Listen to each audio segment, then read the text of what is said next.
Hey folks, and welcome to this episode of the podcast. I'm going to answer a question that I got from one of my patrons, and normally I answer that one on my Patreon in a segment that I call the quick Q&A, in which I, as the name explains, quickly explain some things and answer questions from patrons. Now, when SK asked me this question, I had to think about it a little bit, and I figured that I wouldn't be able to do that in a quick format. I mean, or I wouldn't be able to do it the subject justice, in my opinion.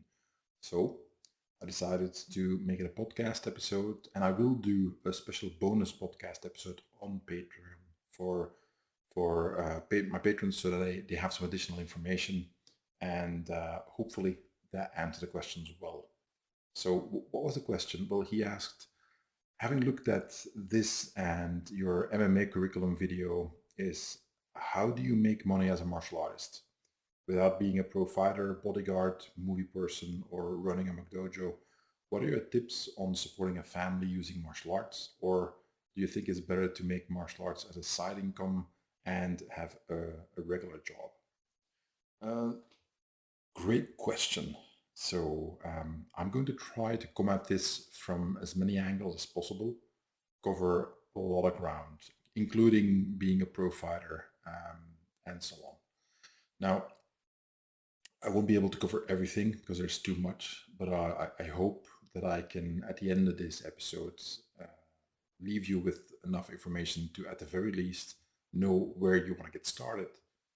Because there's a lot of information out there, there's a lot of misinformation, and also a tremendous amount of hype that I don't think is something that you should be paying all that much attention to, or take too much into account when you make decisions about your professional future. Now, the question is how to make money with martial arts and self-defense. Well, what makes me qualified to answer that question? I'm glad you asked. I've been doing this as a self-employed teacher, personal trainer, and so on for coming up to, I think, 28 years. If not 29, I think 28 now. I lose track, but it's been a while. When I started, it was mainly personal training. I'd already been asked by people from the school where I was learning martial arts to give some private classes, because my teacher came from very far and he wasn't really available to do that trip, several times a week, other than what he was already doing for classes. And a bunch of people asked, well, would you be willing to do a private training class? I'm like, sure, why not? I love training, I love teaching, so let's do it. And I was 17, 18 at the time, and that's how I got started. A few years later, I started as a self-employed personal trainer and continued teaching those people, a bunch of other people, and that's been my main profession for a long time. So what do I teach? Well, a variety of martial arts and self-defense systems, but also conditioning, strength training, and so on, depending on what the clients want. Now, I do have a fair amount of experience in those fields, having trained for a long time, having competed, and so on. So I bring personal experience to the table when I work with clients. I've been doing that for a long time and been fairly successful at it, meaning, well, I haven't gone bankrupt yet. I've been able to provide for my children and have a pretty awesome life, traveling the globe to teach, to hold seminars, to train people privately, and so on. So I guess that makes me qualified. Now, what could you do to make money with your martial arts and self-defense training experience and so on? There are a number of possibilities. I'm going to start with the first one, and that is teaching, because that's what most people ask me about. Well, what can you do teaching wise? There's three main things. The first one is you teach classes.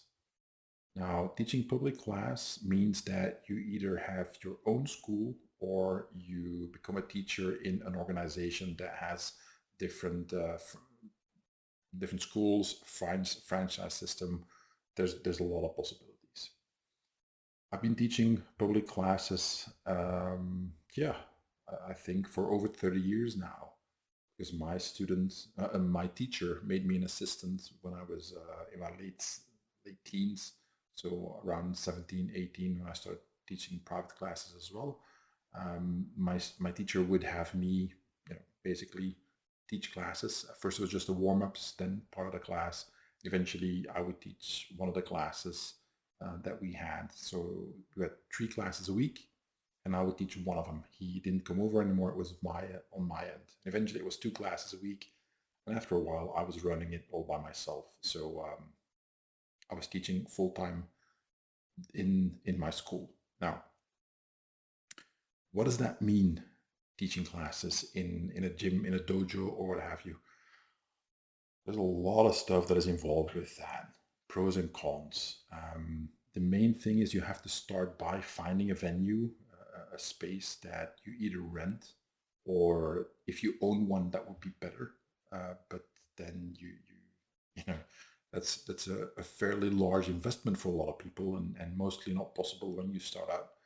But you're going to have to find a place that you either rent or have access to.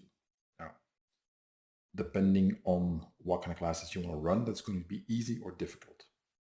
For instance, I've taught my classes for a long time at a rec center, or different ones actually. That has advantages, has disadvantages as well. Tends to be a little bit more expensive over here, and you are basically, at the mercy of the people running the rec center, in a sense that if they make changes that they want to have a different group in your time slot, well, that's pretty much it. That's what they do, and I've experienced that it was run by the town committee basically, and they said, well, we need to give your time slot to the gymnastics classes because they're having their building totally redone, so they need space, they need time slots, and that's it, you're gone. So that kind of stuff tends to happen. If you've got your own space, it's going to be a lot different, because then you own it and then you can do whatever you like, which is great. But again, the investment is not easy. Now, what does that mean? Let's assume that you have to rent the place. Well, at the very minimum, you're going to have to make rent with your classes. Depending on where you are, that might be a fairly substantial amount. You've got rent, you've got amenities, you've got a bunch of other costs that will come at you as well. So you have to be able to cover all those costs before you're able to make a profit or earn a living from it. The best thing that I can suggest is that you calculate all those things realistically, and then figure out that what you need student-wise, how many students do you need at what price point, so that you can make a profit and live off it. This exercise is difficult to do. It's much more complex than it looks, because you're going to have to basically, throw your hat in a direction and hope it lands on a solid number, because it's hard to predict. What do I mean with that? Well, depends on where you live. If you live in a big city, there's a high potential of students that might join your class, but there's typically also a lot of competition already. If you live in a smaller town, typically not that much competition, but a lot lower potential for students. Now, if you live in a small town, but there's another small town or several small towns in the immediate area, let's say like a 10-minute drive, a 15-minute drive, well, that changes things again, because then people living in those neighboring towns might come over as well if there isn't much to do around there, martial arts wise. All those things are very unique to wherever you want to teach. So it's always going to differ. And then there's a bunch more parameters that will have to do with things like, for instance, let's say that you live somewhere and there's going to be roadworks on the highway or whatever works that will take several years. Living in Belgium, I can attest to that. they always start working on the infrastructure here. I mean, nonstop for as long as I've been alive, with massive traffic jams as a result. So if you're about to open up your gym in an area where they just started roadworks that will take, I don't know, 4 or 5 years to complete, and it's very difficult to get to your gym from these neighboring towns or from different parts of the city, it's going to be difficult for you to get that student base up. So whenever you start thinking about opening a school, you have to take into account as many possible factors that you can think of. And only then you can decide, well, this is a good place to open it. The idea of, the old Kevin Costner movie, Field of Dreams, if you build it, they will come. That is not good business practice. That just doesn't work. Why? Well, because there's a tremendous amount of competition for people's attention nowadays. There's so much to do on the internet. There still is TV, but there's a lot to do on the internet. There's video games. There's a bunch of other stuff that people might want to spend their time on as opposed to coming to your class. So you're going to have to figure out a way to get them there. And that brings me to another point. Let's say you have a venue. Well, when I started 30 plus years ago, the dojo that I trained at was in an old refrigerator factory. And it was an old building with these really small windows, square-like windows, very small. You could only open one every 20 windows. So there was very little, very poor air circulation. And it was right underneath a roof that had the kind of roofing on top that would get extremely hot in summer, where we would literally be baking in the dojo on the mats, and sweat would be gushing the whole time because it was just extremely hot. And in winter it was freezing cold because there was no insulation. So that meant that, the conditions were harsh. Nowadays, 2022, nobody would accept that except a few exceptions maybe. But the vast majority of people will not want to train in such an environment. For us, that was all there was. There was no other dojo anywhere near where I lived. I didn't live in the middle of nowhere. I lived just outside of Brussels. There was just nothing else. That was it. So that's something you need to take into account when you want to have your own school. It's gonna have to be, doesn't have to be necessarily, interior designers that make sure that everything looks perfect. It needs to be clean, it needs to be appealing, and needs to look professional.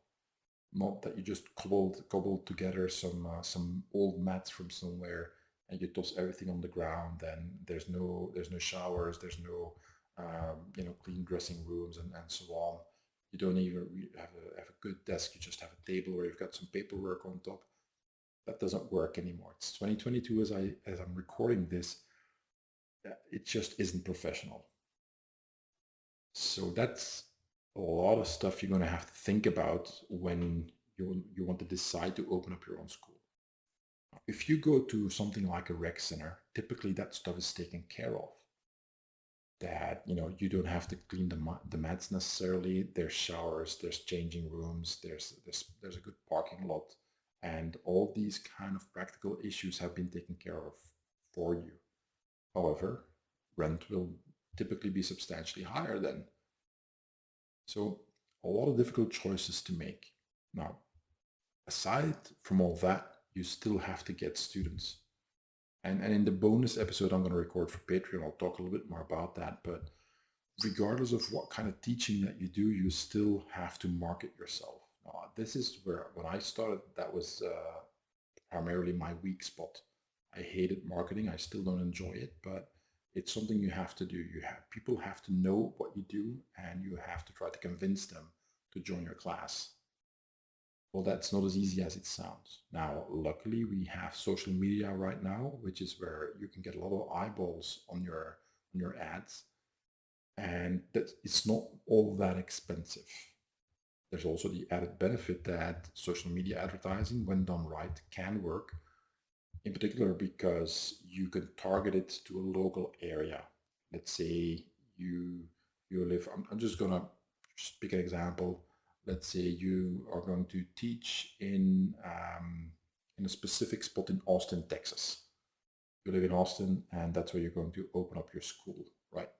You could actually target fairly well that your ad will only be seen by people that live there and have an interest in martial arts and are of a specific age and in a specific age bracket as well, and so on. So you can get very precise with who you target, which means that the old problem of marketing is that they used to say that, you know, we would know that half the money of our marketing budget is uselessly spent because it didn't get to the right people.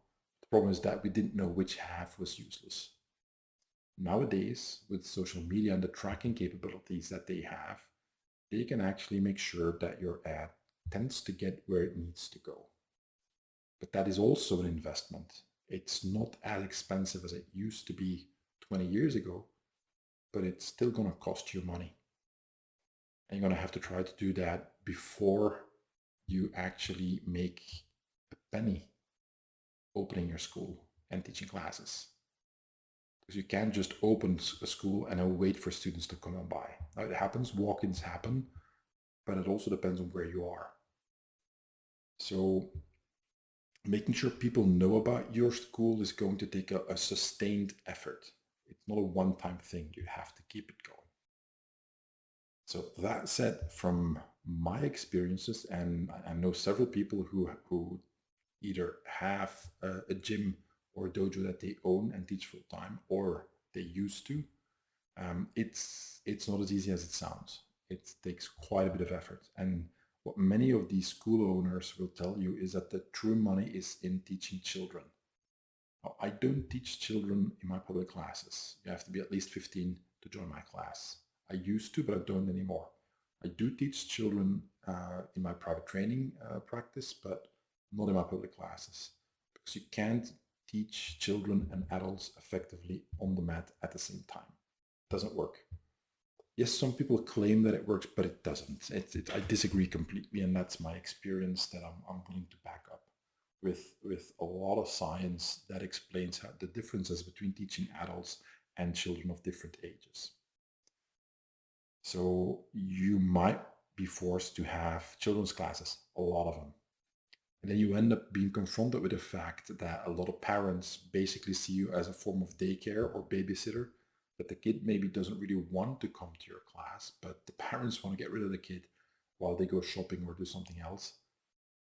Yeah, then that's what you'll have to handle as well. So I'm just giving you a bunch of examples of things that you might have to deal with, and that's going to take a lot of soul searching on your part to see if you actually want to do that. Do you want to have a bunch of children's classes, or do you hate teaching children and only want to teach adults? Do you want to train competitive fighters and you don't want to teach people who are just casual practitioners? Are you going to have to get those fighters? So over here where I live, a lot of Muay Thai and MMA classes, and in particular Muay Thai, is they have basically the gym is split in half. You've got the general public, and these are the people who pay the bills. And then you've got the amateur and professional fighters, and these are the folks that the coaches actually really want to train.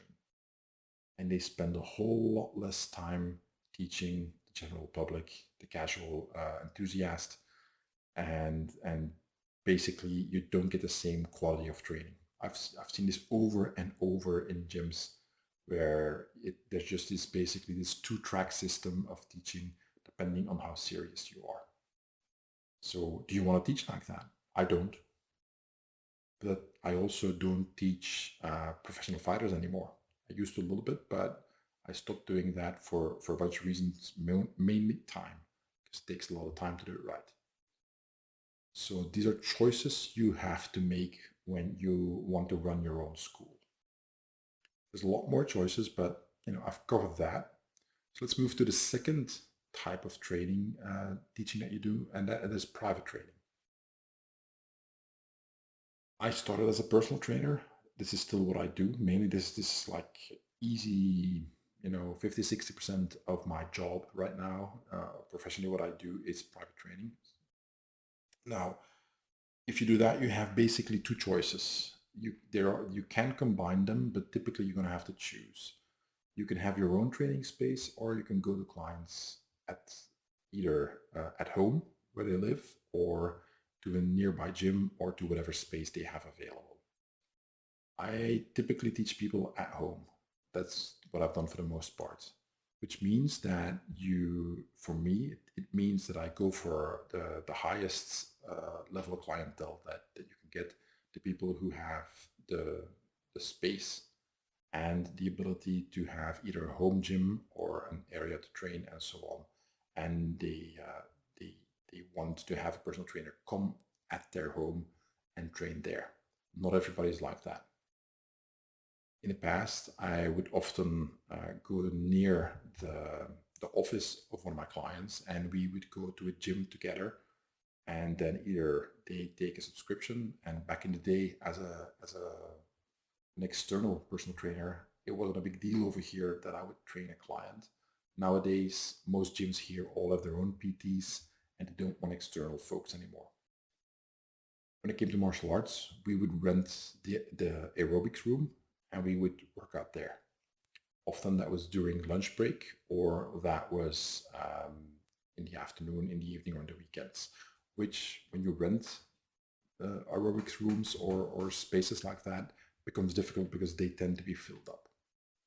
But for the vast majority of the time, I went to the clients' homes, still do.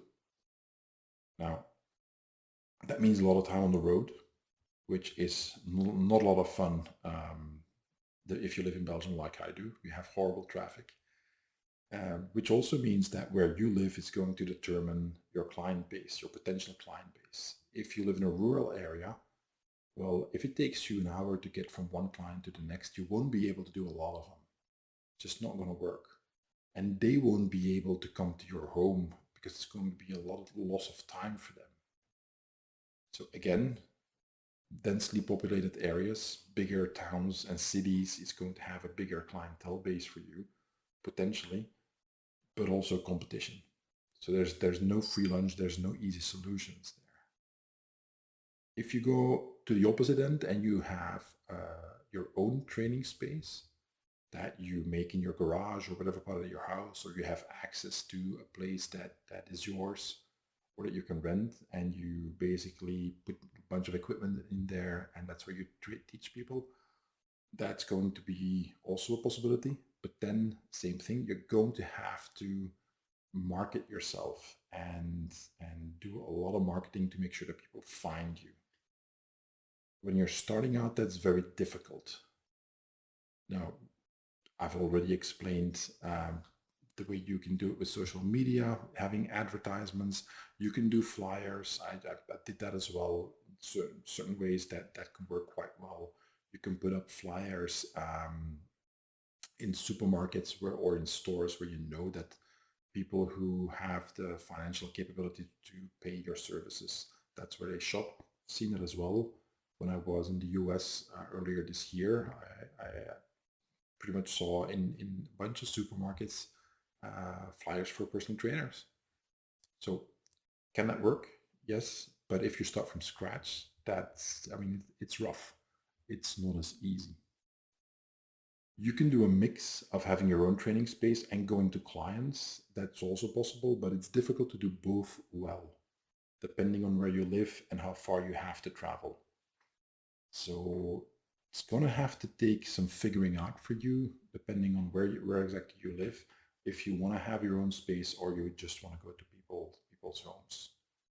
And if you do the latter, you're going to have to typically pick a region, an area of the city or the different towns, figuring out how far do you go, which clients do you accept appointments with if they live X number of miles away from you.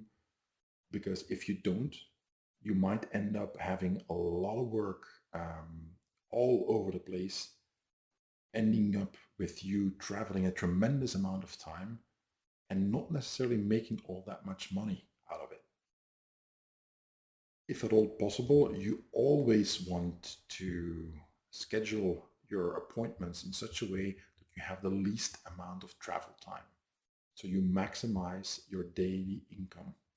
What does that mean? Well, one of my clients told me that a while ago, and I thought that's a good way of viewing it. And he says, look, Wim, you can calculate how much money you can earn per month very easily.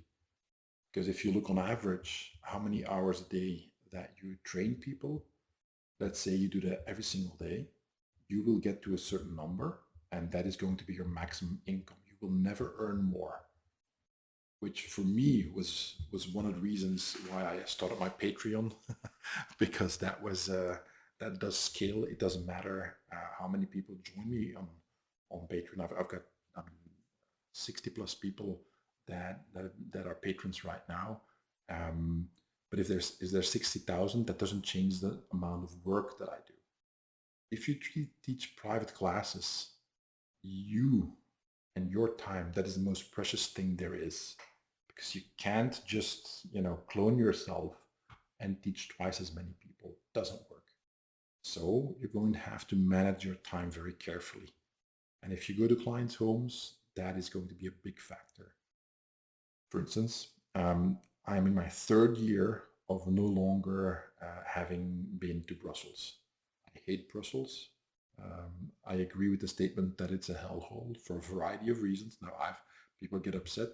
Look, I've lived there just outside of Brussels my entire life, been there so many times, and it doesn't get better, it gets worse from my perspective. Traffic is horrible, and it just made some more changes to the traffic, how traffic is organized in the city. It's good for the people who live there. It is horrible if you have to work there and you live outside of the city. So I've turned down offers to train people in Brussels. I don't do it anymore. Why? Because I know that if I train somebody for 1 hour there, it's going to take me 2 or even 3 hours to get there or get out of Brussels and be at my next appointment if traffic gets really bad, as it tends to do. So that means that my afternoon or my morning time slot is filled up with one appointment. That's not feasible. Financially, that's just, I'm cutting my own flesh there, so there's no reason to do that. So take a good look where you are, how much traveling you want to do, what is realistic, and then decide, do I want to go to clients' homes? And like I said, you want to have your own private training space, you want to rent the space, that's fine. But then we get to very similar issues like I talked about when you have your own school. Like the town where I live, there was a personal trainer that rented this relatively small space in the center of town. It wasn't that big, but he had to make a fair amount of rent. And it lasted for about a year. And there were 3 personal trainers, the guy who rented the space, and then I think 2 or maybe 3 other PTs that worked there as well. They're gone now. They lasted a year. And they did a lot of advertising and did a lot of stuff to drawing clients. It failed, it completely failed. They're gone. So it's a difficult sector, even if you only have a small space that you have to rent, as opposed to a big space with a lot of mats and what have you, or a ring, a boxing or an MMA octagon that you want to put there if you want to have your own school. Even if it's just a small space, you're still going to have to make rent. So not easy, right? So moving on. So we've got teaching classes, private training, and now we get to seminars. I've taught seminars for decades. I used to teach more seminars, but over the years, it's not something I pursue actively. When people ask me, we talk and I say, okay, what do you want? And then receive if it's something that I can do.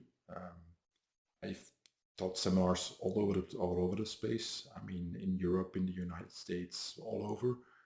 It's a lot of fun. I enjoy it a lot because typically when you have a seminar, people want to actually train with you. Nobody goes to a seminar. Nobody. Almost nobody, I guess, goes to a seminar and spend their money if it's something that they really don't want to do. So it's a tremendous amount of fun. When done right, it can actually make you a fair bit of money. The thing is that you will be traveling a lot. Are you willing to do that? What is your home situation? Do you have kids? Do you have a girlfriend, partner, or whatever? Because you will be gone, and these people will be left behind a lot. So it's a very different life. You don't get to see your kids grow up as much as you otherwise would if you have a 9 to 5 job. You're going to be intimately familiar with jet lag if you do the international seminar circuit. Traveling is not always easy. It can be quite stressful. Flights are delayed, cancelled, your luggage gets lost, and so on. So a bunch of other things that you have to worry about. But the main thing is, how do you get invited by people to teach seminars? And if we get back to the original part, you're going to have to market yourself.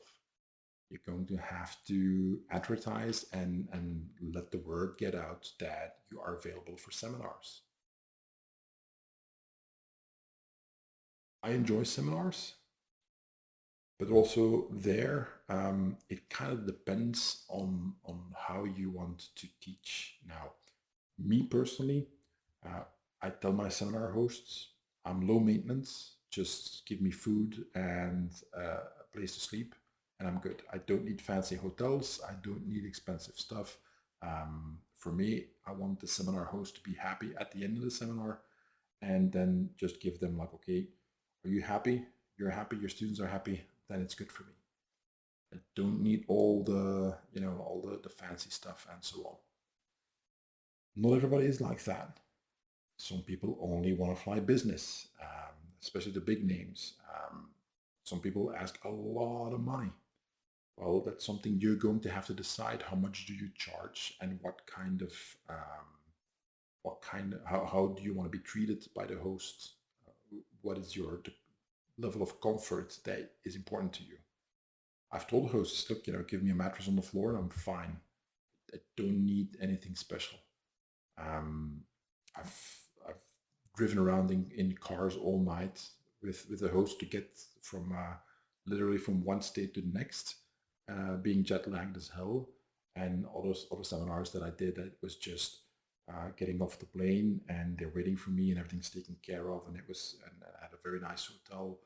And we went to dinner after the seminar and everybody had a lot of fun, and anything in between. So, but regardless, you still have to do all that traveling. Now, the one thing that a lot of people don't tell you about teaching seminars is that you have to bring your A game. You don't get to be tired. You don't get to be annoyed that you missed your flight, or there was some stuff on the flight over, or you didn't get food, or your stomach's upset because you're not used to the food that you're getting there, and so on. The students who pay a lot of money to train with you at your seminar, that doesn't matter to them. They're going to be incredibly disappointed. So you're going to have to bring your A game every single time, which is a lot more difficult than it sounds. Because typically seminars are hours on end. A half day or a full day of teaching is very, very fatiguing, not just physically, but also mentally. Also, how long do you want to do that? It's one thing doing that in your late 20s and 30s and 40s, but once you get older, it's going to be a lot more difficult to bring the same energy. So is that a career that you want to make of it and work at it to get, to the point where you get invited all over the world, which is a possibility, but you might notice that after a while, it's going to be difficult to get that same amount of energy for each seminar. And then you might not get asked again if they're disappointed, or when they think like, he used to be better, but now he's not anymore. He seems to be slowing down a little bit. So I believe that whenever you teach, you have to give the best of yourself, but at the same time, you still have to make sure that you are able to do that. Because if you've got, I know people who teach a lot of seminars and they're gone pretty much every week. Okay, well, you do that, but it tends to tire you out, especially if you travel through different time zones. Jet lag is something that really messes with you. So it's something to take into account, something to remember and understand that what it's quite, um, it's not quite as easy as people think it is. So these are the three things that I think are the most common when you want to teach your system of self-defense, martial arts, whatever, and make a living out of it. There is a lot of overlap. I am the example of that. I started with private training and public classes, then did some seminars, and over the years, um, if I would look at my income, which part came out of these three different ways of teaching, it would vary. My personal training business has always been the biggest part, but the other two, public classes and seminars, that always changed over time. So there is a fair amount of overlap if you want there to be. If you don't want that, you want to do just one thing, that is fine, but then you have all your eggs in one basket, and when something goes wrong, you kind of have a problem. For those of you who were working the last few years, when the pandemic happened, you know, I all of a sudden wasn't allowed to work anymore. I had to stay home for months on end with zero income from my personal training business. A lot of people's businesses were shut down all over the world. You didn't have a choice. Government said you can't work anymore. So if you only have one source of income, that is very, very difficult to make it work then. It doesn't have to be a pandemic, it can be a bunch of other things that end up shutting you down or making it difficult for you to work. So keep that in mind when you make your choice. Is it possible to make a lot of money this way? If you become a big enough name that you get invited on the seminar circuit and you can basically ask whatever price you want, yes, you can. If you teach public classes and it's very successful, you might eventually end up teaching at multiple locations and make a fair bit of money like that yourself. One of my friends, he teaches basically 7 days a week in a relatively large area. And what he does is he goes to a rec center, he sees what hours are available. If it's compatible with his schedule, he runs the rec center and just starts putting out a bunch of ads and flyers in the area and so on, sees how many people show up. If the class does well, he keeps teaching. As soon as it drops off and he tries again to generate more students and it doesn't work, he closes the class and he tells the students like, hey, I'm teaching in the next town over. It's a 10-minute drive. You can see me, you can train with me there. And then he repeats that, and he's been doing that for 20 plus years, and he makes a good living. He has hundreds and hundreds of students, but he is on all the time, and his knees are wrecked. He needs surgery and so on, but he doesn't get to stop, because if he stops, he has no income anymore. So it's all very easy sometimes to think of the positives when you see all that money, but there's always downsides. When it comes to private trading, it's a little bit more difficult. There's two ways that private trainers work. Either they have a lot of volume, that they have a lot of clients and they don't ask that much price-wise per hour, or they ask a lot more and they don't have as many clients. I am in the latter category. I am relatively expensive, but I don't teach truckloads of people. Now, I'm not going to go into detail about the way I do private personal training, but the thing is that my approach is very specific to me and to where I live and to the people I train. I've trained a lot of CEOs of companies, people who are very wealthy, some celebrities, stuff like that. And my approach has always been to be as professional as I can. And the result of that is that typically my clients stay with me for at the very least 7 to 8 years. I have many clients who I've been working with for several decades. My oldest client, I've been training him for 30 years before I actually started as a self-employed personal trainer. So For me, that means a relatively steady source of income, but I have to earn it every single time I work with somebody, obviously. But it is possible to ask more than a beginning personal trainer if you can deliver the goods, which is not easy when you're just starting out. I have a lot of experience, and again, I don't want to go too far into the personal training because there's some other stuff that I want to mention. But the way you act with your clients as a personal trainer, the way you treat them, how you train them, and so on, and a bunch of various factors will determine if they stay with you for a long time or not. I decided many years ago that I was not interested in having a ton of clients and then burning them by just doing a half-assed job, which is what a lot of my younger colleagues do. They have a lot of clients, but a lot of them don't stay very long and go away very quickly because they burn through clients because of the way that they work, and it's just like factory work. It's just one after the other, and it's training. It's not personal training anymore. And again, not criticizing my younger colleagues. It's just that, well, they're free to do business however they like. I can only speak from my experience that my method seems to work for me. If theirs works for them, that is fine. But that it does mean you need to have a steady stream of new clients coming in every single month to make up for the ones you burn out. So something to take into account. So this is the part that I talk the most about teaching. I'm going to touch on some other things.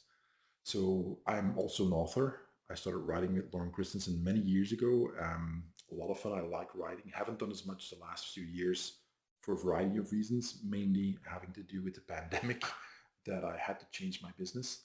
A lot of things that you can do. The first thing is, what kind of books do you want to write? Is it an instructional book? Is it text heavy or picture heavy? Are you going to write about a specific topic? Do you have multiple topics in mind? You want to specialize? You want to keep it broader? It all depends. Me, I like to cover different kinds of writing. My first book was A Fighter's Body with Lauren Christensen about nutrition, training, and so on. Then we wrote a book about timing together. Then I wrote a book about training on the heavy bag. I wrote a book about the leg kick, which is one specific technique. My last one is boxing for self-defense. So I like to cover multiple topics. Now, the upside is it's fun for me. The downside is it's more difficult for the audience to find you. Because the audience that is interested in boxing for self-defense is not going to be necessarily interested in my leg kick book and vice versa.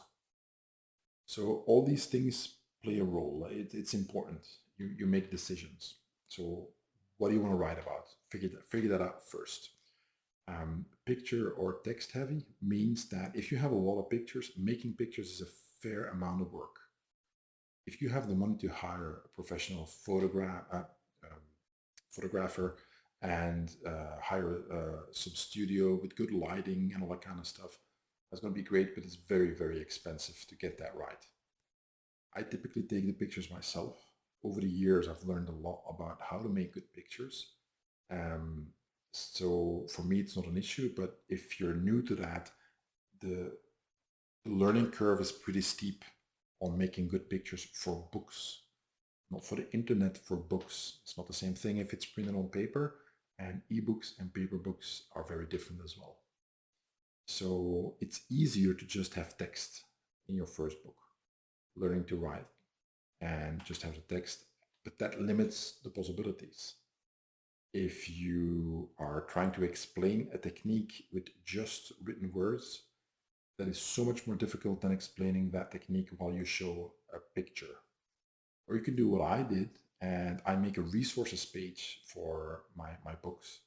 And then I put at the end of the chapters where it's relevant, I tell the reader, go to this website, and I put the URL in the book where I show you a video of what this looks like.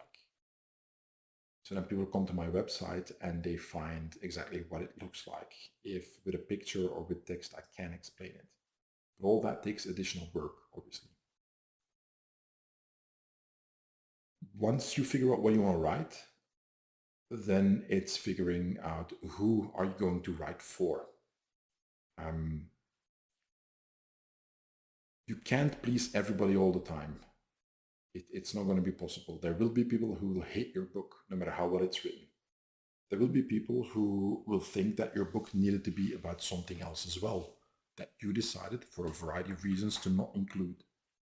And people will get upset over that. There will be people who will trash your book online and give very negative comments and reviews for reasons that only exist in their own head. So you can't please everybody all the time. It's not going to work. What you should do is have a target audience and try to write for them. My leg kick book is written for people who are learning mixed martial arts. There's some overlap with the Muay Thai and kickboxing crowd, but mainly it's for MMA people. And mainly it is written for those who are just starting out or have only a few years experience. It's not written for the professional fighter because he will already know all that kind of stuff that's in the book. There might be a little bit out in the book that he didn't know or that I explain slightly differently from his coach so that it helps him get better, but that's going to be limited. The way Lauren, when we started writing, explained it to me was you write for the orange belt. The orange belt is the student who has a little bit of experience. He's typically young and he's enthusiastic and passionate about learning because he's still at the beginning of the journey. These tend to be the people who buy books. If you write for black belts, it might be an awesome book. It might be a great book, but black belts don't buy all that many books anymore because typically they think that they know everything already. I'm only half joking here. The point is that also there's not that many black belts in comparison to orange belts. So there's a lot smaller pool of potential buyers for your book. So that is something that you really have to think about very, very hard. What do you want to write about? How do you want to write about it? And who is your ideal reader? Once you figure that out, you can start writing. I could talk for hours on end on what it takes to be a good writer. I've been writing for 20 plus years. When I read some of my early work, I cringe and I wanna burn it. We all have to go through our journey. I like to think that I write much better now than I used to, if only 5 years ago. If you keep working at it, it's a skill just like anything else. Writing well is much more difficult than people think when they start writing. I was fortunate that Lauren Christensen took me under his wing and taught me how to write. Not everybody is as fortunate, so there's many books about writing and many online articles and so on.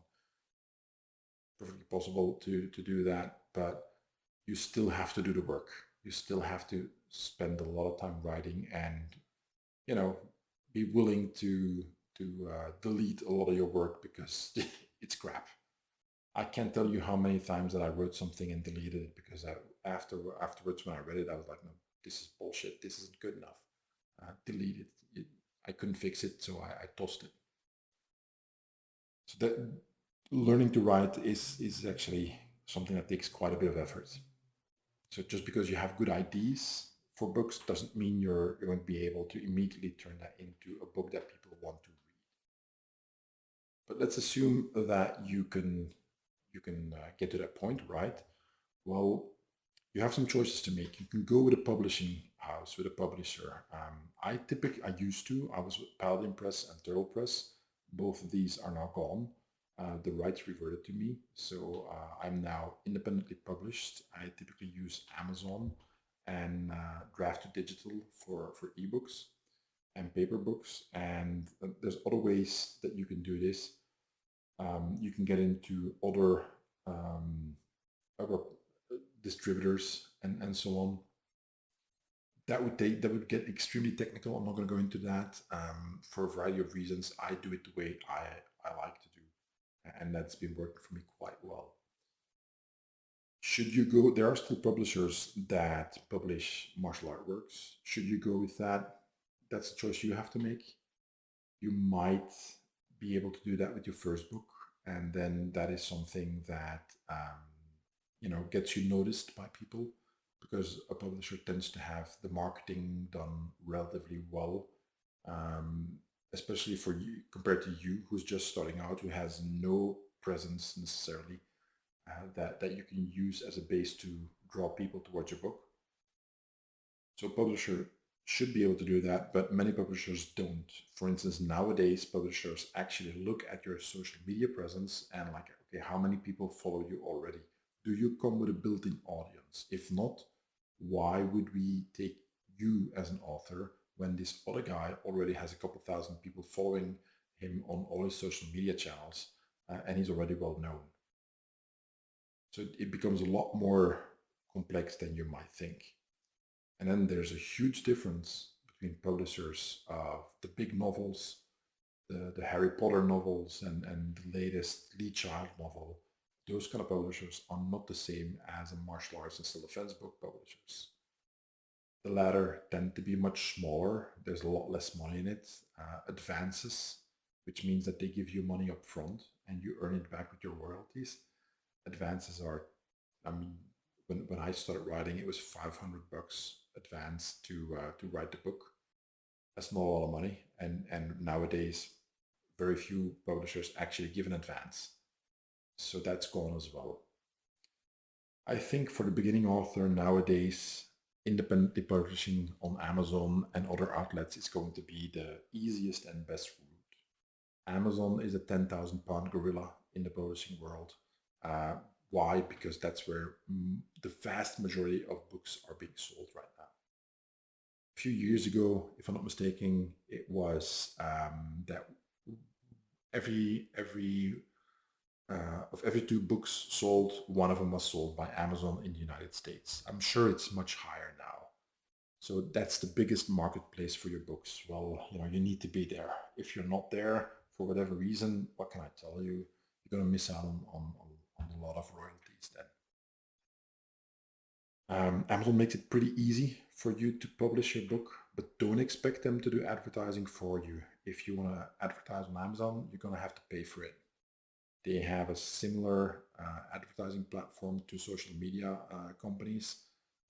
So if you want to do that, it's possible, but they don't do the work for you. They're just a publisher, distributor, but they aren't your buddy who will push your book for them. Amazon also has different departments that do publishing. They act as a publisher, but it's going to be really hard to get into that unless you have an agent. Which brings me to getting an agent. As a martial arts or self-defense author, I would advise you against getting an agent unless you're already pretty famous for whatever reason. If you're not, the agent gets his however many percentages that he gets now, whether it's 5, 10, whatever he gets on anything you write forever, literally forever, and they keep getting that percentage. There's great agents out there. I know great agents.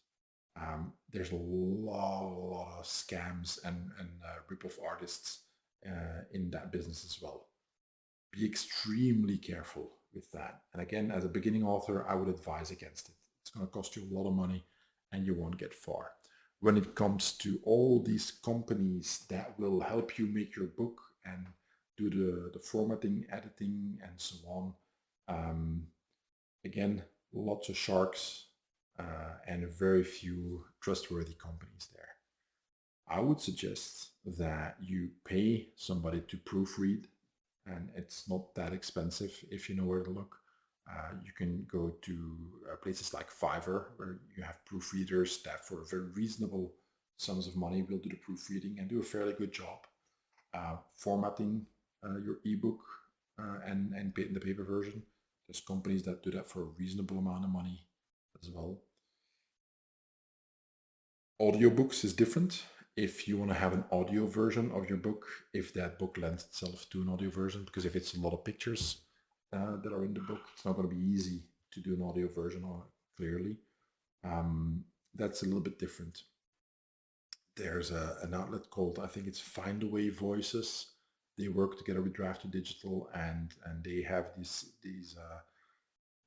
different options where you can actually record it yourself. I would not advise to do that if you're just starting out. Writing a book and narrating a book is these are totally different skill sets. You might think you're good at it, but typically you won't be. So, but you can hire people to do it, and then they will do it for you, and you can upload the audio version then as well. It gets sold. Audiobooks have been getting bigger. That market has gotten bigger over time as people started getting used to listening to podcasts and audiobooks while on the move and so on. So it's perfectly possible, but it's a little bit more expensive and difficult. If you look at all that kind of stuff, proofreading, formatting, creating an audiobook, cover design, all these kind of things, you end up still paying a fairly substantial amount of money to have a finished book. You're going to have to recoup that. Now, the upside of independently publishing is that you have the rest of your lifetime to recover that money. It doesn't matter how long it takes. If people buy your book in 10 years, you still get royalties. When you go with a publisher, depending on which publisher you go to, recouping your advance is going to be difficult. And there's a lot of very funky legislation and math involved in how they count royalties. There's a lot of scams, even with big publishing houses, which basically mean that you never recoup your advance and you never make money on the book, but the publisher does. Again, it's a dirty business in many regards, so which is why I would suggest the beginning author to just basically be independent, publish yourself. There are truckloads of articles and videos on how to do that in an easy manner and in a not too complicated manner, that if you can use a word processor like Word, which you have to be able to use if you want to write, then you can use the different tools that are available to make a cover. You can make a cover for free in a Canva, C-A-N-V-A, canva.com is a place where you can make book covers, social media posts, and so on. And the design is very easy to do, and it's free. So there's a bunch of tools out there if you look for them, and you will find them if you start looking for creating a book cover for free or and so on. You will find stuff. So all that said, take into account writing a good book takes an amount of time. I mean, first book that I wrote with Lauren took, I think, about a year to write. And we were writing together, each writing a chapter at a time. If I would have done that by myself, it would have been at least 2 years. Now, I was not a full-time writer at the time. I am not now either, which meant that I didn't spend all my waking hours writing. Mostly I wrote at night because due to the time difference, that was when Lauren was awake and I was up. So I would often write until 1, 2, even 3 a.m., where we would send each other emails over and back with different versions of a chapter and so on. But what I mean is that it's going to take a while to make a living writing. It's not as easy as it sounds. And unless you have like a huge audience already, it's going to be pretty difficult to do that. So take that into account. Understand that writing is a marathon. It's not a sprint. You just have to keep going. There's a lot more that I could say, but I mean, this episode is going to be fairly long anyway. We're going pretty long already. I think we're closing at the 1 hour mark. I'm going to go a little bit further still and move on to the next part. And that is making instructional videos. Now, I started making instructional videos back in the day with Paladin Press, and then made a bunch of them myself on my YouTube channel, but also for sales on Amazon and so on. What are your choices? You've got different choices.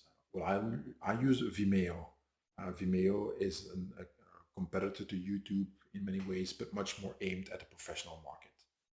And for a relatively low sum that you can pay on annual basis, you can basically publish 20 gigabytes per week for videos.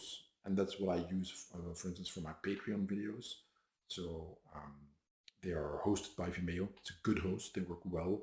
There's a lot of tools for privacy that you can use that are really great, so people don't just copy and spread your work. And the interface takes some getting used to, but it's fairly good. They also deliver the option for you to either sell videos or let people rent them. And that's what I did with my old Paladin Press videos. When the rights came back to me, I put them on the Vimeo channel that I created, and people can buy them and stream them.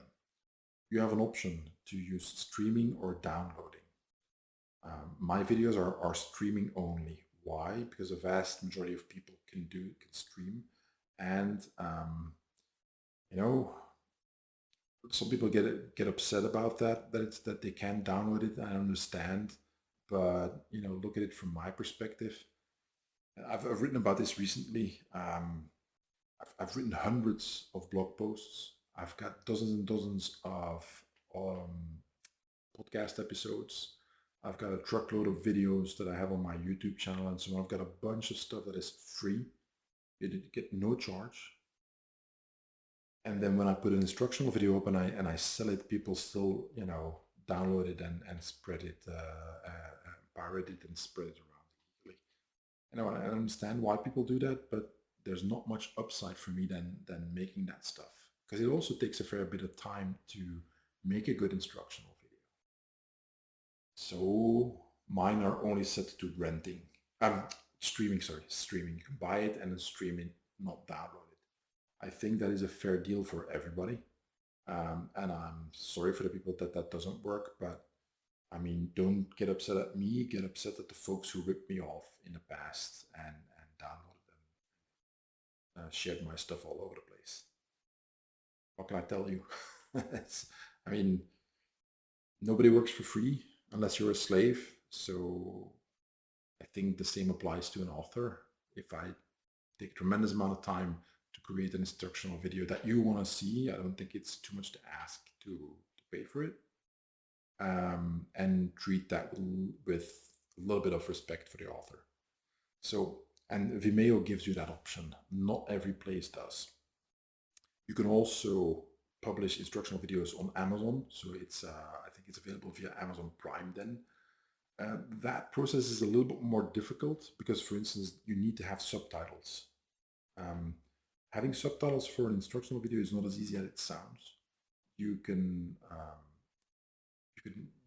use a service that creates subtitles for you. It's going to cost you a little bit of money, but it's also a one-time cost. It's not that expensive, but it still needs to be done. Amazon also has a bunch of requirements of the different kind of formatting that you use, MP4 wires, what the kilobit per second needs to be, what the sound needs to be like, and so on. They're very picky, but it's not impossible. Use the help file and you can get that done. You can also upload your instructional videos to YouTube and have them and earn money that way, not with advertising, but that people buy your YouTube video. I haven't done that. My relationship with YouTube is difficult at best. I'll talk about that in a little bit. So that would be the three main platforms that I would advise. There are others, but right now these three are where the most eyeballs will be really going when it comes to your instructional videos. Making instructional videos used to be a lot more lucrative than it is now. Why? Well, because YouTube basically killed off that whole market segment. There's so much free stuff out there that a lot of people think, well, I'll just watch that free video and instead of paying for one. And in many cases they are right. It's their prerogative to do that. And in many cases, the video that they watch for free online is just a guide just showing whatever technique they want to learn, and that's all they need. And that's fine. There's nothing wrong with that. But that does mean that if you want to sell an instructional video, you're going to have to either be, again, well known, going to have to be a name that is established in martial arts and self-defense sector, that people recognize, okay, this guy is bringing out a new instructional video. I want to buy that because I know that it's going to be great, or I know it's going to be well done. I know I'm going to learn something, and I want to learn that. Also, back in the day, Paladin Press asked insane prices, and for years I begged them to lower the prices of my videos. They did not. They're gone now, so there's nobody to argue with anymore. But the first thing I did was lower the prices of my videos when I published them on Vimeo. And that has proven to be a great strategy because I sold a bunch more since I self-published them again on Vimeo than Paladin Press did when they had my instructional videos under their publishing house. So don't expect to be able to sell, $100 video, a 60-minute video for that price point. Just forget about it. Unless you are insanely famous, but then you don't need me to explain you anything. So that's just not gonna work. Forget about that. One way you can go around that, what some people do, is if you are teaching a lot of seminars, is that you record them and you don't charge too much money for them, but you offer them like, this is the seminar, and then you're going to have to do a fair amount of editing or having it done for you, meaning you put 1 or 2 or even 3 cameras strategically placed at the venue where you're teaching your seminar. And then everything that you have there is what will be available for sale in an instructional video afterwards. I know guys who do that, and that means that you can have, if you teach a lot of seminars, you can have a lot of videos, depending on which topics you teach at the seminar, because if it's always the same thing, obviously that you can't sell 10 videos of the same curriculum that you teach at a seminar. That is possible. But that's something to consider if you want to have a fairly big catalog of videos for sale. But again, let's say the last 5 to 10 years, this market has crashed and there's not a lot of money in making videos anymore. Again, unless you are a big name or you happen to make a video about something that apparently everybody wants to learn. I edit my videos myself, but I've been editing videos for many, many years now. So I use Power Director. It's a program that I've used for well over a decade. I used other ones before, but Power Director works with me. I have all my templates so that everything goes fast when I work with the program. You can use different ones. I can't comment on those anymore because the ones I used to work with before Power Director, they're either gone or the newer versions are so different from the ones I used that my feedback would be useless. So don't ask me about other programs. Power Director works great for me. Feature-wise, it has everything I think you need for an instructional video, and it's pretty easy to set up templates so that you can quickly get work done. Editing takes some time to learn that. I would suggest keeping things simple. And with basic editing skills, it's not that difficult. You can get far. When you make instructional videos, you have to think things through tremendously. The 2 tips that I can give is that focus on lighting. If it's too dark or too bright, it's going to look like crap.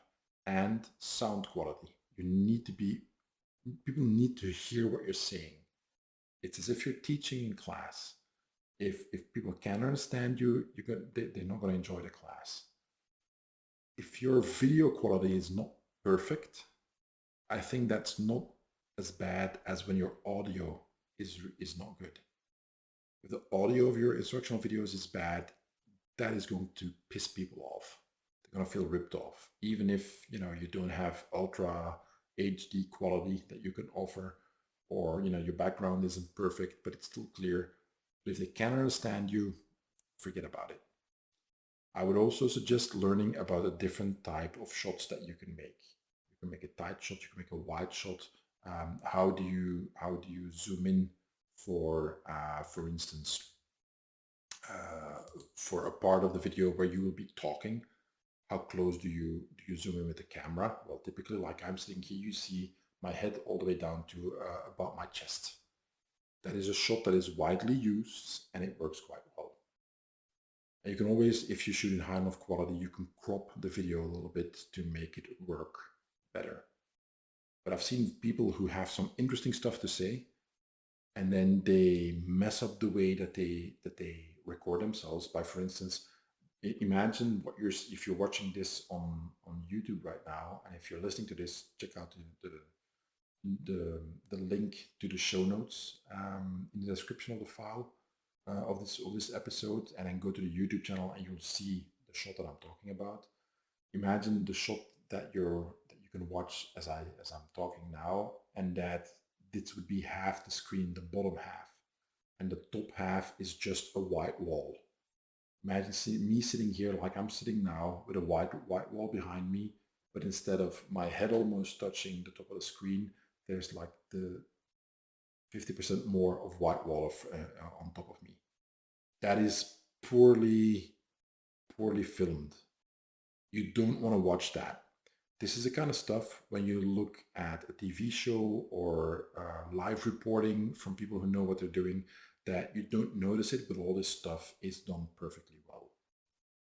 For somebody starting out, you will make a lot of mistakes. Again, invest some time in reading articles and watching instructional videos on YouTube on how to make a good recording, to make a good video recording. It's not as easy as it sounds. Right, so I'm going to check the time. We're at 1 minute and about 12 minutes. The next thing that you can do is what I've done also is a membership site. Now, I've talked about my Patreon. Patreon is like crowdfunding, but on an ongoing basis. You pay a certain amount of money every month to a creator, somebody like me who creates things for you. Some people use Patreon just as, hey, you want to support my stuff, pay me some money here, and that helps me pay the bills. Other people like me use it as a membership site. What does that mean? Membership site is a website that you pay a monthly fee to get access to information, material, content, and so on. That is how I use my Patreon. Every month, I make a bunch of videos. I make an instructional video. I make a quick Q&A video of about 10-15 minutes. I make an in-depth, a long Q&A video in which I talk for at least 30 minutes. And I do a violence analysis video in which I take some CCTV footage or cell phone footage of something that happened having to do with violence, meaning somebody gets robbed, a fight in the street or whatever, and then I analyze it with my own software so I can draw on the screen, freeze, move forward and backwards as the scene unfolds, and talk over the video, and that's what I upload. So that's mainly what I do there. So for a relatively low amount of money, my Patreon starts at $3 a month. You can start getting access to a bunch of stuff. For instance, all my bonus podcast episodes go there as well. This is the 5th year that I'm doing that, so I really have a really big archive there already. There's hundreds and hundreds of posts and videos there at this time. This is something you can do. Patreon works well. It didn't used to in the beginning, but now they seem to have the platform functioning really well. And you can post a lot of content there. You can put video, audio, links to websites, pictures, just text, a bunch of stuff you can do. And they take care of the membership fees. So people pay Patreon, and then after if all of your patrons have paid their fee for the month, then Patreon pays you and they take a percentage of it. There's alternatives to Patreon because Patreon has did some stupid stuff over the years that I disagreed with, and I looked at alternatives. There are alternatives, but right now I think it's not as easy. I don't think it's the best decision to switch to another one right now. There were points where I was really doubting that I would stay with Patreon because they had legal issues. There was a bunch of stuff. but now things seem to have stabilized. That's possible. You can also create your own membership site on the URL that you own on your domain, and then you're going to have to use plugins if you have a WordPress site or different services. I found those to be a lot more difficult to work with. It's very, very difficult to work with, in my opinion, even today in 2022 when I record this. I tried a bunch of them and it was always problems. The main issue for me is that you then have to do all the problem solving. If a payment doesn't go through, if somebody can't get access, there's a bug in the system, you're going to have to fix that. If there's something wrong with Patreon, like there was last week, for whatever reason, my video didn't get embedded correctly in the post, I just contacted help desk and they fixed it for me. Your time is the most valuable thing you have, because you can't, if you want to make money teaching martial arts and self-defense, the only thing you really have is time and your knowledge and experience. So if you're spending a lot of time with fixing IT issues, you're not making any money. So that's why I think Patreon is a better alternative than all these membership site plugins that you can have. The only other thing that I really like is Gumroad. So I promised to get back to this. So I was working as a personal trainer, doing all my public classes and all that kind of stuff. And then the pandemic hit a few years ago. I was not allowed to work with clients. All of a sudden it was all gone. It's like, stop immediately. You can't leave your house. That was how things were here for a long time. So I lost a tremendous amount of money. All my savings were pretty much gone because I couldn't earn an income. And then I was allowed to work a little bit, and then same thing, back into lockdown. So for the last 2 years, financially, have been really hard. What I did, as soon as I understood that I wouldn't be able to work for a long time, I looked for possibilities. And what I did is I started a membership site called onlinetaichichuan.com, which is an online Tai Chi academy, which is the Tai Chi that I teach in my public classes and private classes, but then instructional videos. It's a full curriculum. We've got over 100 videos on there right now. Every month, 3 to 4 videos are added. And it's me teaching just as if you're standing next to me in class. It has been very successful. Been very happy with that. It's in part also because back in that era when I published it, well, nobody was allowed to teach public classes in the most part of Europe. So all Tai Chi classes were suspended. And if you wanted to learn and practice, well, you needed to do something else. So that's what I did. I offered that to my students and all the other people in the style that I practice. Like if you want to learn online, this is what I offer. I use Gumroad. Gumroad is something like Patreon, but it's still different. You can use it to sell digital goods. If you have software you want to sell, if you have audio, if you have a newsletter, if you have videos you want to sell or rent out to people, you can use their platform. They are relatively cheap in a sense that they don't ask for a big percentage of what you sell. And their systems are very awkward at first to work with, very different from everything else that I work with. But once you get used to it, it actually works quite well. I'm very happy working with Gumroad. I would advise to seriously look at them if you're looking at setting up a membership site. Same thing as with everything else. You're going to have to do the marketing. You're going to have to make sure people get to what you're selling. That problem never goes away. It always comes back. But if you can make some good videos and so on, you can have a successful membership site. My Patreon and my Gumroad, so the online Tai Chi Chuan site at Gumroad that I made during the pandemic. Basically, these two, if I hadn't had them, there's a good chance that I would have been fully out of an income. So that brings me to the point that I want to make at the end, but I'll make it right now as well. If you want to make money teaching martial arts and self-defense, try to have more than one income stream. If all your eggs are in one basket and that basket gets kicked over by, circumstances, you're going to be very unhappy. So I would very much suggest thinking about that. Right. So another way that you can, make money with martial arts and self-defense teaching or work is you can try to be a social media influencer. Now, this is something relatively recent. There's a whole batch of people online right now that are influencers and YouTubers and so on, and that have tens of thousands, hundreds of thousands of viewers. I've been on YouTube for a long time. I think I have a few thousand people following me there. I haven't used YouTube as much as I used to. Why? Because I've been so tremendously busy. That's why. I already make so many videos every month that it's difficult to just do some stuff specific for YouTube as well. Don't forget that I work full time as a personal trainer while I'm doing all this kind of stuff. So it all takes time, and I also only have 24 hours a day. Every now and then I also have to sleep.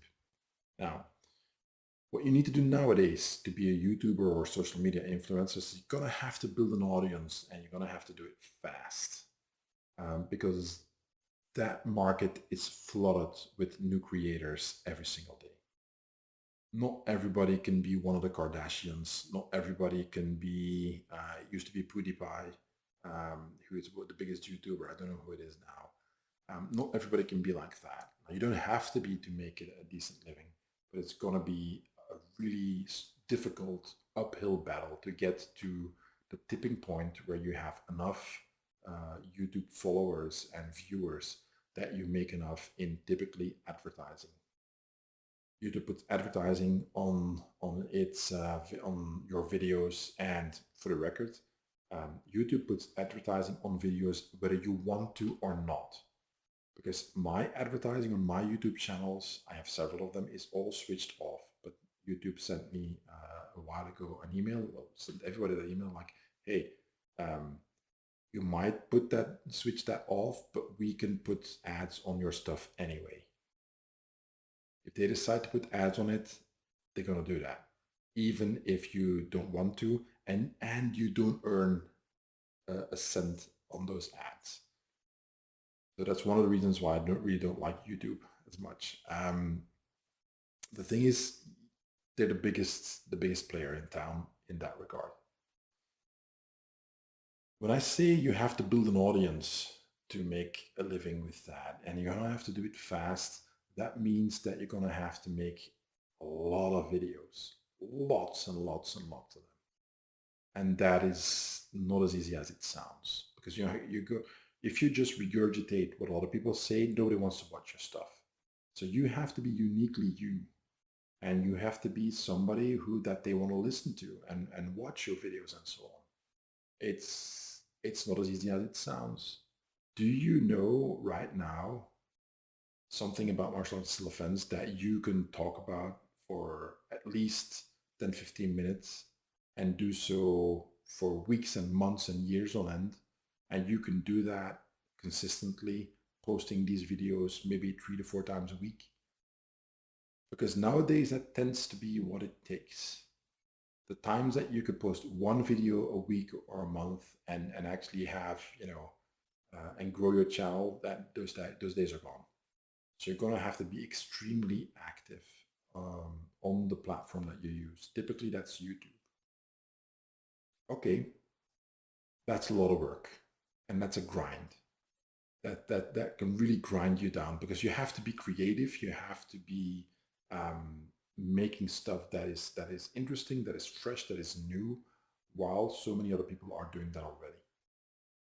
Now, there's always room for your own voice, but that doesn't mean that your voice will attract the audience that you think it should. So building an audience that follows you is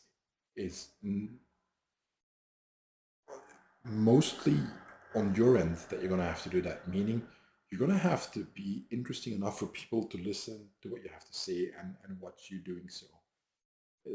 Again, much more difficult than it might look at first sight. So I would seriously consider something else before you decide to go all in being a YouTuber.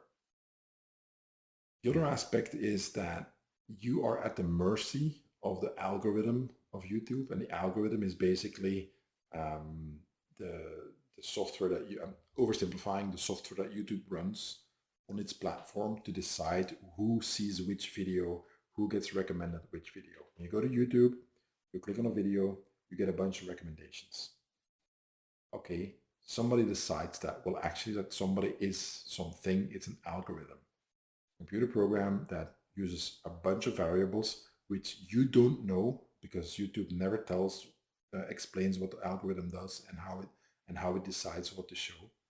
Um, and they decide to share your video with people who YouTube thinks might be interested in them. Okay, well, if your channel is starting from scratch, it's going to be very difficult to get picked up by the algorithm, like extremely difficult. You could get lucky and be working for a year and trying to be a YouTuber, and then all of a sudden one of your first videos goes viral and gets picked up and you get a bunch of subscribers. Or it could never happen. And you have very little influence over that unless you start paying for ads and so on so that people watch your videos. But then again, that's an investment. You're not making money with that. So you're at the mercy of the algorithm. You're also at the mercy of YouTube's policy changes. If YouTube tomorrow decides that they don't want violence anymore on its platform, and you've got sparring videos of you, for instance, and you're sparring hard, and they think then we don't want that anymore, the advertisers don't like it, your channel gets nuked and your channel is gone, or the algorithm stops recommending your videos to people and you see your view count just go down and crash and burn. YouTube has made many changes over the years that certain channels that were big, millions of views and followers, all of a sudden they dwindle away into nothingness and they're gone. So and YouTube doesn't owe you anything. They can change their policies whenever they want. They can change their algorithm whenever they want. You don't get to pick that. So it's very difficult to avoid getting running into problems with YouTube if that is where you put all your efforts into. It's easy to burn out because it's such a grind doing that every day, and it's easy to come across fake, and people pick up on that. There's a bunch of YouTubers, and I don't like to name names because I was young once and I did stupid stuff as well. But there's a bunch of YouTubers who think that you have to talk in your newscaster voice and tell you that this is actually the technique that will save you from any attacker in a street fight. If you talk like that all the time, I switch off the video. Now, I'm old, and some people actually like to listen to that kind of stuff. But at the very least, you can say that it's not genuine. It comes across as fake. Nobody talks like that in real life. So if that's what you're doing, it's going to be difficult to keep an audience. You're going to have success with a certain part of the audience, but in the long run, nope. An example, Joe Rogan. You love him, you hate him, doesn't matter. He's just sitting there talking with people, and for the most part, as far as we can tell, he's always himself. Why? Look at his videos that he puts out, his interviews with people from today, from last year, from 5 years ago, from 6, 7, 8 years ago. You're pretty much going to see the same guy. The way he talks, the way he tells jokes, the way he comes across doesn't change all that much. So whether you think he's an asshole, whether you think he's the best guy ever, doesn't matter. What I'm talking about is that he comes across very real, like this is who he is in real life. I'm sure that's not entirely true, but it comes across honestly and genuine. So that is something that you want to achieve. The way I'm talking to you right now, this is pretty much how I would talk to you if you were standing next to me. There's a little bit of a difference because I tend to talk a lot quicker sometimes, and I've learned that for podcasting and for video online, you have to talk a little bit slower. But the way that I talk and the things that I'm saying, it's something that I would tell you standing here next to me, regardless of somebody recording it or not. If you try to fake it, if you try to pretend to be somebody you're not, it's going to be hard to become a successful social media influencer. But that doesn't mean that you being uniquely you will automatically lead to success. You still have to find a way to connect with your audience. Many different ways that you can do that. Nowadays, a bunch of YouTubers have discovered Joseph Campbell's The Hero's Journey, and they try to sell a hero's journey in every video that they make, and present themselves as being on that journey. Okay. The thing they seem to forget about the hero's journey is that eventually it comes to an end, and if it never does, people won't buy it anymore, which is an inherent problem if you start promoting yourself as such all the time. So that means that you're going to burn out your audience, or you're going to burn out yourself, or you're going to have to make a hard change. And this is another thing that you have to understand with being a YouTuber, a blogger, or what have you, is that your interests are probably going to change over time.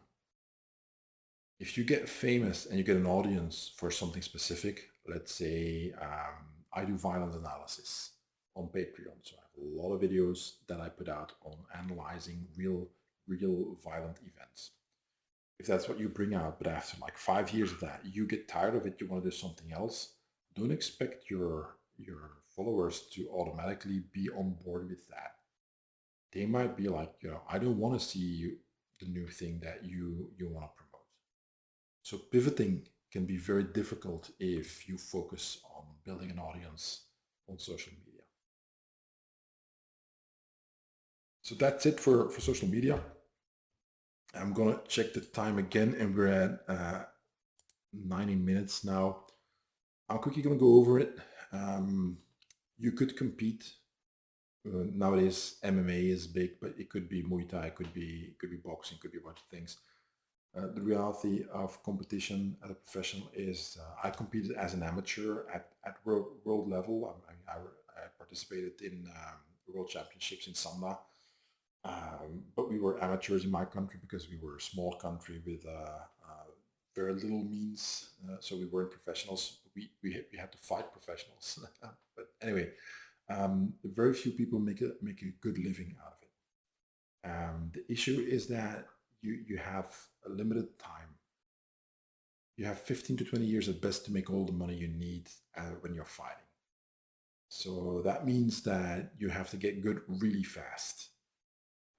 Some people start late, like Deontay Wilder as a boxer started, I think, in his mid 20s, but he has this gift of power in his strikes.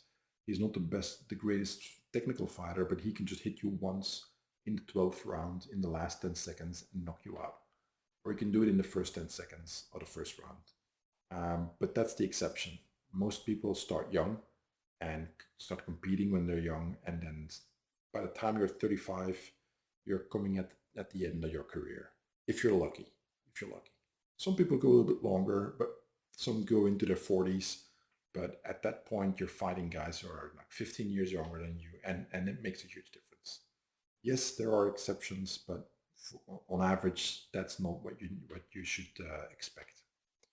So 15 to 20 years to make a lot of money is not that long. You also need to be realistic. Okay, before we talk about income, well, first let's calculate the total cost. You're gonna have to live somewhere, which means rent. You have to eat, and typically as a fighter, you eat a lot. You've got training fees for your coaches, you got gym fees, you got physical therapy, you've got clothing, gear, and so on. You got a bunch of stuff you're gonna have to pay for. And that's not taking into account buying stuff for yourself, going out to the club, doing fun stuff, going out to the restaurants and dating a girl and taking her nice places.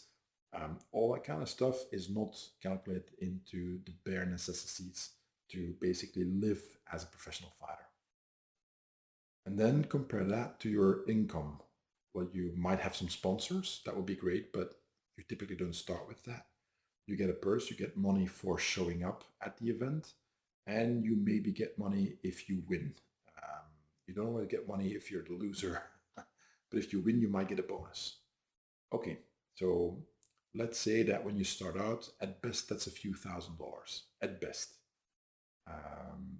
Taxes are going to take the biggest part of that because you will have to pay taxes if you're a professional. That's how it works.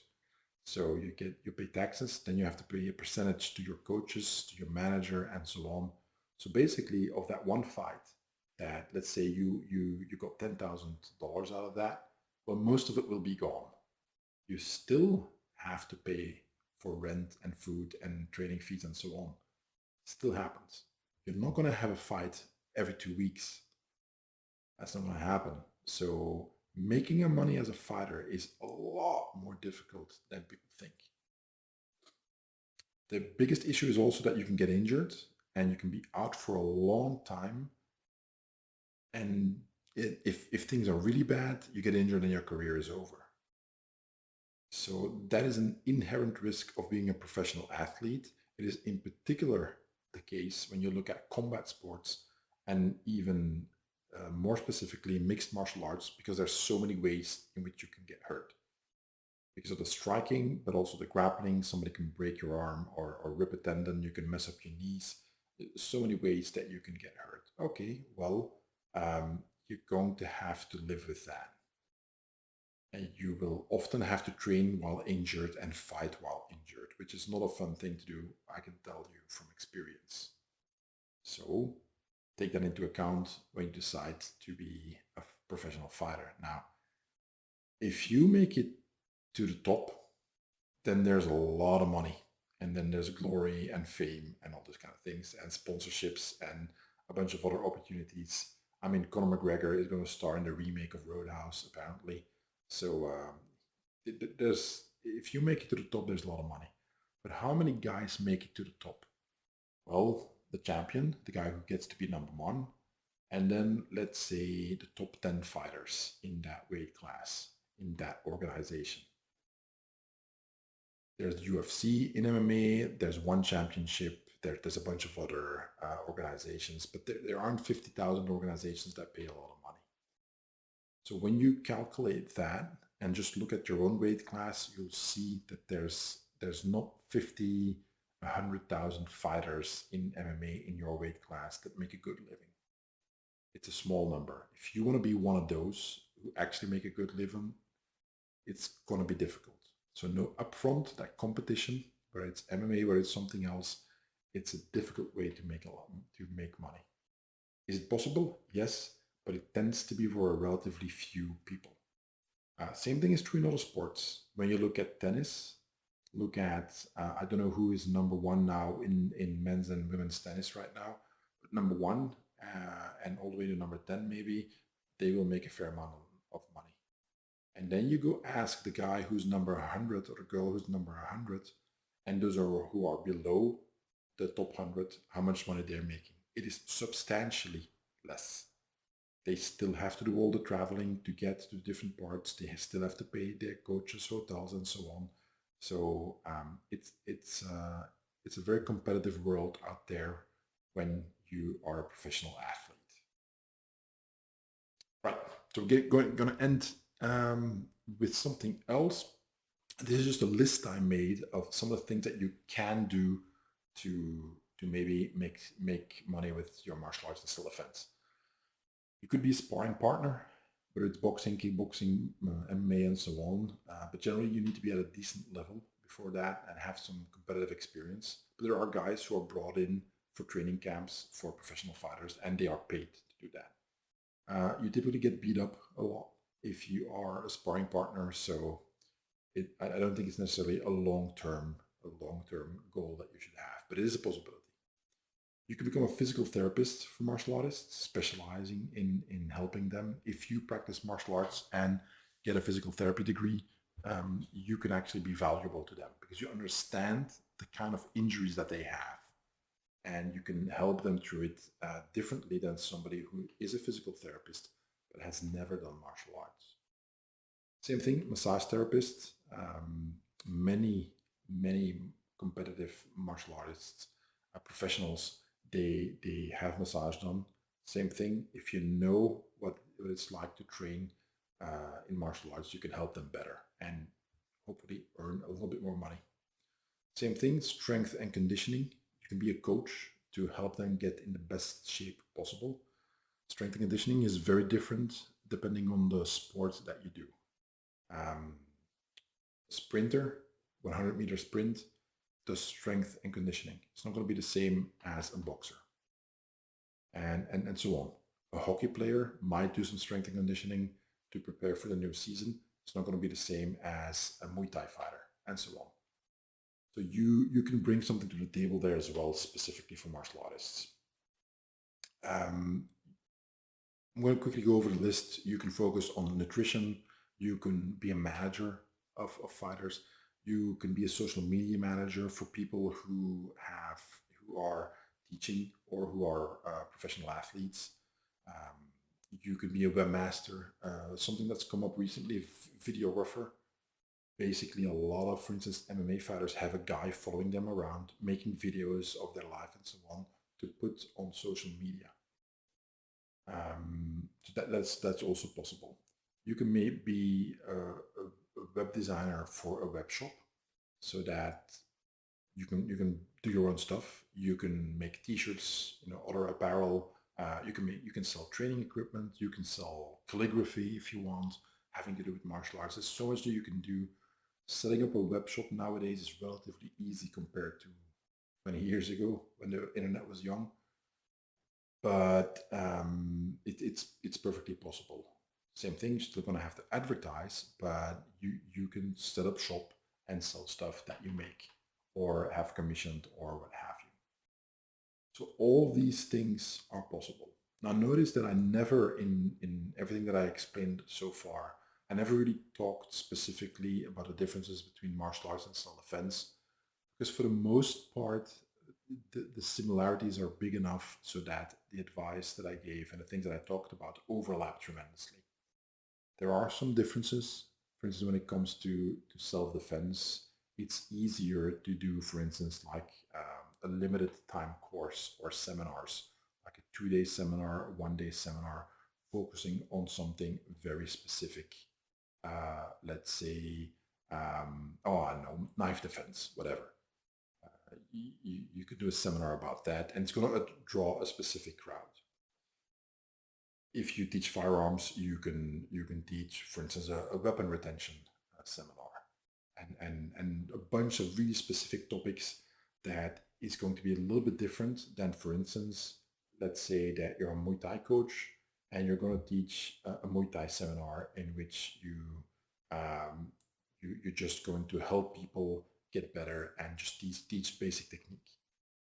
Or you're a professional fighter and you start a seminar circuit, and basically you're just going to show up and do whatever you feel like, because people just want to train with you because you're a big name and they watch your fights and they like you.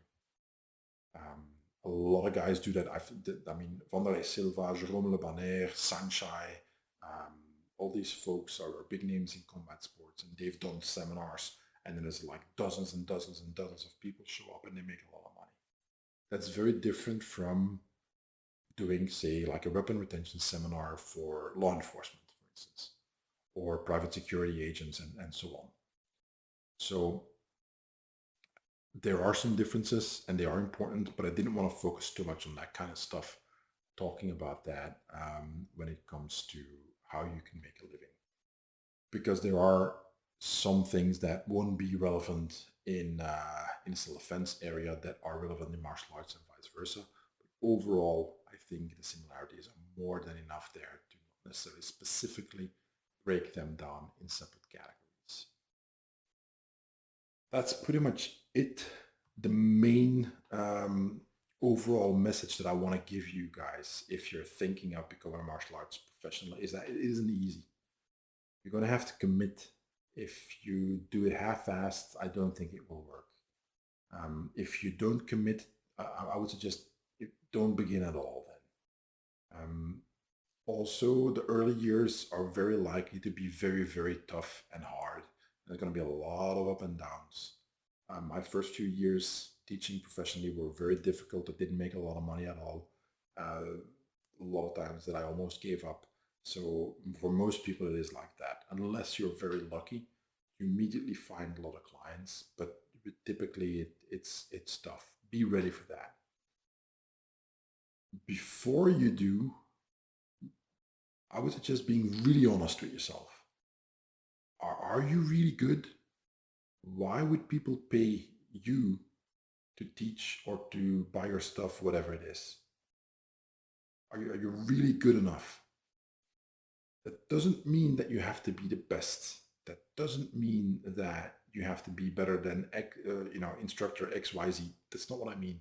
What I mean is you have to know that what you have is valuable, and there are some benchmarks for that. For instance, is that when you teach that you see that people get better at it, or you get the feedback of, oh, that really helped me, that tip you gave me, or you write an article or a blog post and you get a lot of feedback from people saying, oh, that was really interesting, thanks so much. I can use that for my own home defense or whatever.